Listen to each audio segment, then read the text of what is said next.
కాకినాడ జిల్లా పెద్దాపురంలో ఎమ్మెల్యే చినరాజప్ప ఆధ్వర్యంలో టీడీపీ 43వ ఆవిర్భావ దినోత్సవం నిర్వహించారు. గుర్రాల సెంటర్ మున్సిపల్ పార్క్ వద్ద ఎన్టీఆర్ విగ్రహానికి నివాళులర్పించారు.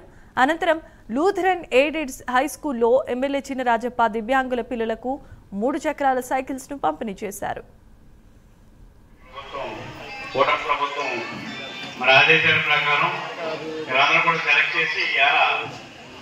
మంచి రోజుని తెలుగుదేశం పార్టీ ఆర్బీసీ రోజుని వేళ మేము ఇవ్వడం జరుగుతుంది. చాలా సంతోషంగా ఉందని చెప్పి తెలియదు.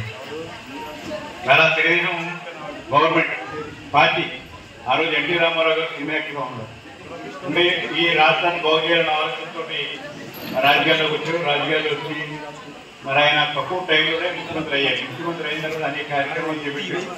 ఆయన చెప్పనక్కర్లేదు, కానీ ఆయన రావడం వల్ల ఆంధ్రప్రదేశ్లో మార్పు, పెద్ద మార్పు వచ్చింది.